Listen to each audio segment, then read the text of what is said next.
Bonjour à tous. Aujourd'hui, je vais essayer de faire une vidéo sur l'ego puisque je n'ai jamais vraiment énormément développé sur le sujet. L'ego, c'est un petit peu comme ce câble. Vous voyez, c'est un câble. Et le pervers narcissique, il va se connecter à votre ego et il va vous manipuler au travers de cet ego. Je vais essayer de développer longuement sur le sujet.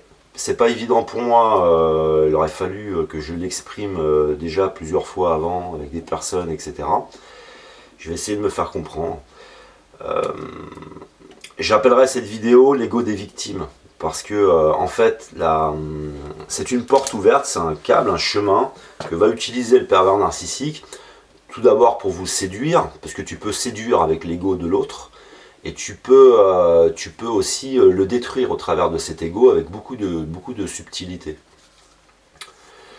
Développons un peu sur l'ego. Aujourd'hui, je l'explique dans mes vidéos, nous sommes dans une société qui est largement à l'instinct. On va vous apprendre tout un tas de choses qui vont pour une grande partie ne pas vous être utiles. On vous impose d'apprendre des choses.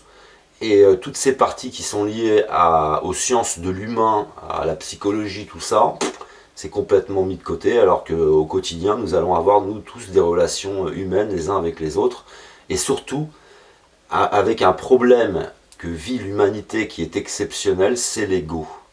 J'ai envie de vous dire, méditez sur l'ego, et vous verrez que même nos problèmes d'environnement sont liés à l'ego. Tout est lié à l'ego.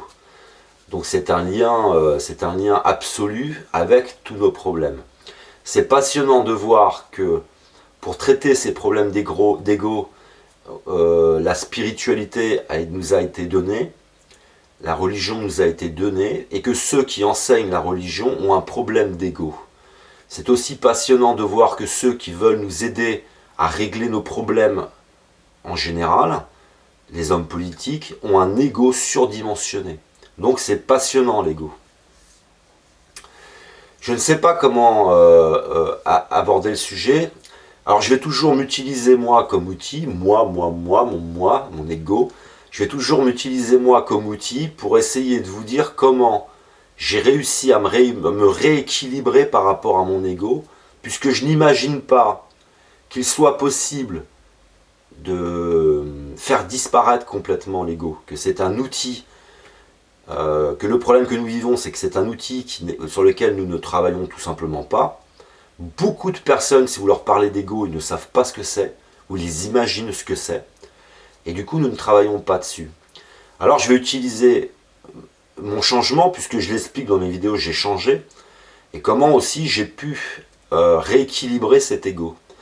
Alors j'ai rééquilibré cet ego en me resituant mon moi,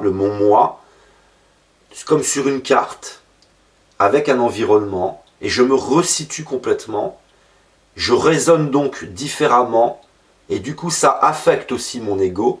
Si j'avais un ego qui était en déséquilibre, ça va avoir des conséquences sur lui. C'est-à-dire de changer de raisonnement, il faut chercher à changer de raisonnement. Alors j'ai pris par exemple la religion, j'ai pris la spiritualité. Je vous explique dans une vidéo que je n'ai qu'un seul Dieu. Ce qui est valable pour moi est valable pour les autres. Je n'ai qu'un seul Dieu. À partir de là, je ne vais pas pouvoir soumettre les autres puisqu'ils appartiennent à Dieu. Donc ce n'est pas mon ego qui va être prédominant sur l'autre. C'est ma réflexion qui va décider tout ça. C'est mon intelligence, ma réflexion, mes connaissances et mon raisonnement. Je change de raisonnement. Du coup, ça me rééquilibre. Vous voyez, j'utilise la spiritualité pour me rééquilibrer. Ce qui fait que je ne peux pas me soumettre, ce qui veut dire que par rapport à mon ego, si je m'évaluais mal, si j'avais une mauvaise estime de moi, je me laisse soumettre. C'est ce qui se passe en général. Mais par contre, si je n'ai qu'un seul Dieu, je n'ai pas le droit de me soumettre, je ne peux pas me soumettre malgré ce que je puisse penser de moi par rapport à mon environnement, etc. Je ne peux pas me soumettre, je n'ai pas le droit. Et ça change ma façon de penser. Et ça change ma façon de penser aussi vis-à-vis des autres. Je ne suis plus le centre du monde. Je fais partie d'un tout, je fais partie de la création. Et vous voyez qu'à chaque fois, je vous parle de spiritualité. Par exemple, qu'est-ce que je pourrais vous donner d'autre comme exemple qui peut être intéressant ? Donc je n'ai qu'un seul Dieu. La création est un tout, donc je dois la respecter. Je ne suis plus le centre de cette création. Donc l'ego, qui parfois va vous parasiter, vous vous sentez être le centre du monde, où il faut toujours que vous soyez admirable, que vous soyez, etc., ça disparaît. Je fais partie d'un tout qui doit être en équilibre. J'utilise donc en permanence la spiritualité pour changer mon raisonnement. J'avais un autre outil intéressant. Il y a donc je n'ai qu'un seul Dieu. Ah, je vais prendre un autre outil qui est sympa, vous allez voir. Et vous allez voir comme cette société est perverse. Vous avez les religieux d'un côté qui vous disent ce temple est sacré. Alors ils créent un bâtiment, ils disent ce temple est sacré. Et vous avez la politique qui vous dit ici c'est sacré, c'est une réserve naturelle. Et moi je dis que la planète, la création est un tout et qu'elle est sacrée. Ça change mon raisonnement. Je dis non, ton temple il n'est pas sacré, c'est tout qui est sacré. Alors à partir du moment où tout est sacré, toi tu es sacré, moi je suis sacré aussi. Et tu dois me respecter. Donc si tu m'insultes, avant que j'avais ce raisonnement, si tu m'insultes, je réagis avec mon ego, je réagis avec l'impulsivité, je réagis avec la colère, je réagis avec mon moi, je réagis avec mon orgueil, je réagis... Et comme je change de position, je me resitue. Je ne réagis plus avec tout ça. Je dis tu dois me respecter parce que je n'ai qu'un seul Dieu, parce que la création est un tout et parce que je suis un temple sacré. Et toi tu es aussi un temple sacré. Et ça te rééquilibre. Moi ça me rééquilibre comme ça, au travers de la spiritualité. Donc je le dis aux religieux, votre temple n'est pas plus sacré que la planète et que c'est pour ça que par exemple au Vatican vous avez autant d'or. Et c'est pour ça qu'au Vatican, ils n'ont jamais passé le message pour préserver l'environnement, puisqu'ils sont pleinement acteurs de tout ce qui peut se passer. D'ailleurs, la preuve, ils ne pourront pas cacher l'or maintenant. Ils ont complètement détruit la planète, c'est-à-dire que la religion était centrée sur l'homme, le moi, moi. La politique est centrée sur le moi. Elle n'est pas concentrée, elle n'est pas, en fin de compte, orientée sur le tout, sur un tout, et de respecter ce tout. Je vais vous parler d'autres sujets pour voir comment on peut faire changer, en utilisant des outils, en utilisant la spiritualité, comment on peut changer de raisonnement, s'interdire qu'on nous manque de respect, et s'interdire de manquer de respect aux autres, et de ne plus être utilisé par la perversion narcissique. Par exemple, j'ai envie de vous parler de ce problème qu'on a actuellement en France, qui est intéressant, et vous allez voir de la façon dont je raisonne. Peut-être que vous allez la trouver inintéressante, limitée, utopiste, j'en sais rien. C'est mon raisonnement et j'ai bien l'intention de le garder. Je vais parler des musulmans. Quand je regarde les vidéos et les commentaires, tu as systématiquement la même chose. Il n'y a pas d'intelligence, il y a beaucoup d'ego, beaucoup de violence.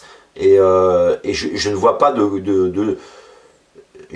d'échange élevé. Mais je leur en veux pas parce qu'ils sont le fruit de cette société.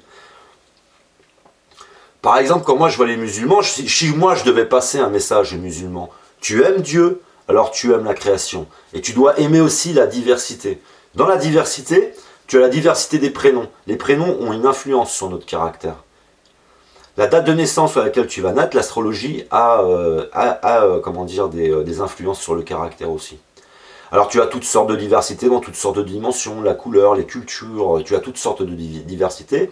Diversités qui sont nécessaires à notre existence, à notre survie, sur tout un tas de domaines, que ce soit la santé, mais que ce soit aussi sur les solutions que nous pourrions trouver à nos problèmes. Un musulman qui vit au Moyen-Orient va inventer des choses que les Occidentaux n'inventeront pas dans leur environnement. Alors on retrouve par exemple dans les pays très froids des solutions au froid, on retrouve dans les pays très chauds des solutions au chaud.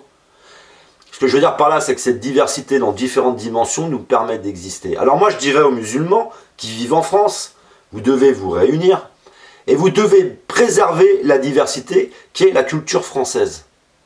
C'est votre devoir. Si vous vous attaquez à la diversité, si vous changez les choses, si vous envahissiez par exemple la France, alors tu t'attaques à la diversité, tu t'attaques à Dieu.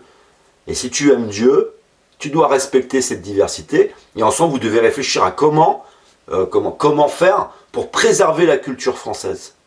Mais je passerai le même message aux Occidentaux en leur disant vous ne devez pas occidentaliser le monde, ce que vous êtes en train de faire. Donc tout ce que vous assistez en ce moment, ce sont des discussions puériles, violentes, immatures, hypocrites, Et ces gens disent aimer Dieu. Si tu aimes Dieu, tu aimes la diversité, tu dois combattre pour préserver la diversité. Tu dois la respecter. C'est tout. Et ne dis pas que tu aimes Dieu si tu veux à un moment donné envahir. Que ce soit l'un ou que ce soit l'autre. Et vous voyez comme j'utilise la diversité pour changer mon raisonnement. Puisque au départ, j'étais paumé dans mon raisonnement. Tu dois penser quoi? Et après, je vais utiliser l'histoire. Je vais utiliser parce que pourquoi ils sont là les musulmans? Pourquoi ils sont là les musulmans? Etc. etc. Et c'est d'essayer d'être juste. Et je n'utilise pas mon ego. Je me sens bien français, moi. J'ai beau avoir plusieurs origines, je me sens bien français. Alors, et mon pays, la France, je l'aime. Mais je vais être sincère avec vous. Je suis particulièrement attaché à la France pour mon histoire, mais pas pour mon ego ou tout ça. Je suis particulièrement attaché à la France parce que j'y ai vécu une histoire particulière. Mais j'aime tous les autres pays, j'aime le monde, j'aime la création. Est-ce que ce ne serait pas n'aimer que la France, les nationalistes? Est-ce qu'il n'est pas question d'ego, tout ça? Et encore, ces échanges qu'on le voit partout, avec les politiques, etc., où tout le monde est dans l'ego là-dedans. Donc l'ego, si vous observez bien, vous verrez, pour ceux qui ont fait des études de commerce par exemple, qu'en commerce on utilise l'ego. Tous les messages, les publicitaires utilisent l'ego. Ça veut dire que quand vous regardez une publicité, vous verrez, on fait appel à votre ego. On veut l'éveiller, l'ego. Je suis là, regarde la voiture. Si tu roules dans cette voiture, alors là, tu vas avoir tout un tas de copines, tu vas être admiré, tu vas être si. On vous passe sans arrêt des messages sur l'ego. C'est partout, sur les boîtes, dans les tout, sur les blisters, c'est partout. L'ego est partout. L'ego est partout. Et vous devenez complètement esclave. J'ai un ami qui a une belle réussite sociale, qui a une situation très confortable, qui a un certain âge, qui est un homme merveilleux, qui a une très belle âme, et il est complètement parasité, c'est un cauchemar quoi. Il est tout le temps en train de penser à ce qu'il faut qu'il fasse, qu'il n'y ait rien qui trahisse quoi que ce soit, qu'il n'y ait rien que machin, et il est complètement parasité par l'ego. Hein. Si je voulais, je lui passe juste un petit message comme ça, puis sa journée elle est pourrie. Hein. Juste à lui dire, ouais mais t'as vu là, ou alors, voilà, on peut manipuler les gens complètement avec l'ego. Et si je fais cette vidéo, c'est que vous vous intéressiez à cet ego. Qu'est-ce que c'est l'ego? Où est-ce que je le retrouve partout? Avoir une conscience élevée et ne pas situer les choses par rapport à son soi, mais par rapport à un tout, parce que nous faisons partie d'un tout, et que vous devez être respecté, vous devez respecter les autres, vous commencez à changer votre raisonnement, vous commencez à vous libérer de cet ego, jamais complètement, mais au moins vous l'équilibrez, vous vous sentez beaucoup mieux. Et puis vous allez apprendre au fur et à mesure comment vous êtes manipulé avec cet ego. Comment l'autre vient vous piquer dedans avec de la séduction ou avec de la destruction. Et vous tenir. Parce que je le répète, il va utiliser l'ego, le pervers narcissique. Vous allez commettre une erreur parce que vous allez réagir instinctivement et avec cet ego. Et après, il va vous reprocher à vie cette erreur. Telle qu'elle soit. Donc voilà, l'ego est intéressant. C'est pour moi un sujet qui de toute façon est inévitable. Après vous avez donc des religions qui l'abordent d'une façon... tout le monde l'aborde à peu près de la même façon, religion ou psychologue, et avec des petites différences, quoi, des petites orientations un peu différentes. Mais il est vraiment nécessaire de travailler sur l'ego. Et je le dis, c'est la meilleure façon pour moi, si on voulait demain changer le monde, c'est d'apprendre aux enfants c'est quoi l'ego, comment on fonctionne par rapport à l'ego, comment on peut se faire avoir, comment ça nous met sous esclavagisme, comment, avoir une notion élevée du monde dans lequel nous sommes, ce que nous sommes dans ce monde, du rôle que nous avons à jouer, c'est-à-dire d'orienter notre regard les uns vers les autres pour sortir du soi, moi, c'est sortir du soi et se rendre compte que l'on peut, une fois que nous ne sommes plus dans l'ego, il faut voir de quoi on se prive dans la relation. C'est l'âme qui communique avec l'âme. Et là, elle est voilée l'âme complètement par l'ego. Vous êtes en permanence en train d'essayer de maintenir un message comme ça à bout de bras pour essayer de faire avoir des choses, des machins, etc. Et les âmes sont complètement enfermées, les âmes sont prisonnières, les âmes sont damnées d'une souffrance qui peut durer de l'enfance jusqu'au ton dernier jour, d'une souffrance dont tu peux te délivrer du mal. Alors délivre-toi de ton ego. Et je le dis bien, il ne faut pas chercher une perfection absolue à faire disparaître l'ego. Il faut juste qu'il soit juste en équilibre. Et moi, j'utilise mon ego pour essayer d'évoluer dans la vie. Je me dis juste, tiens, j'aimerais bien acquérir plus de sagesse, plus de connaissances, etc. Et c'est jamais par rapport aux autres. Et quand c'est par rapport aux autres, c'est par rapport à ce que je peux apporter aux autres. Et c'est d'être tourné vers la création. Donc vous voyez, je vais utiliser tout un tas d'outils, avoir une conscience élevée du monde, avoir des outils spirituels qui me permettent de m'équilibrer, de ne plus réagir suivant l'instinct, mais suivant une façon de penser, suivant des préceptes religieux. Et les préceptes religieux, c'est l'ego pourrait me faire agir d'une façon ou d'une autre, que là, je vais réagir par rapport à un précepte. Ce précepte, j'ai été créé par Dieu, et tu dois me respecter. Et toi, tu as été créé par Dieu, je dois te respecter, je dois tout respecter. Et ce qui est intéressant, par exemple, même sans parler forcément de nos religions, mais qui est toujours de l'ordre de la spiritualité, ce sont les Indiens qui vivent, par exemple, il y a une tribu indienne qui vit en Amazonie, si je ne dis pas de bêtises, quand par exemple ils coupent un arbre, ils font une prière pour l'arbre. Et c'est-à-dire qu'ils n'expliquent pas les choses, ils sont un peu dans l'instinct certes, mais comme ils ressentent cet environnement, ils ressentent cette nature, ils sentent bien que l'arbre est vivant. Ce qu'ils ressentent d'eux, ils le ressentent pour l'arbre. Ils n'ont pas le choix, ils sont obligés de couper cet arbre pour faire, je sais pas moi, pour se faire une petite embarcation. Alors ils font une prière pour l'arbre. Et pour toute chose, c'est comme ça, il y a un profond respect de tout ici. Et là, on est tellement enfermé dans ce soi, dans cet ego, que manger de la viande, de la jeter, on s'en fout, c'est ton ego. Tout tourne autour de toi. Hein. On peut tout dépouiller, tout tourne autour de toi. Et se débarrasser aussi de cet ego, entre guillemets, c'est se tourner vers les autres. Et se délivrer. Et je le répète, hein, c'est important, beaucoup de gens ne réalisent pas leur vocation à cause de l'ego. C'est-à-dire qu'ils vont choisir un métier de prestige qui ne leur convient absolument pas. Combien on voit de jeunes qui passent dans des émissions à la télé, vous savez, du type Love Story, tout ça, là, et qui se suicident après. Ils rentrent dans des délires, et c'est toujours l'ego. Hein. À un moment donné, ils se retrouvent dans une situation où ils sont connus de tout le monde, d'un coup il n'y a plus rien. Et ils se suicident à cause de l'ego. Ils sont complètement à côté de les pompes, ça peut te tuer l'ego, quoi.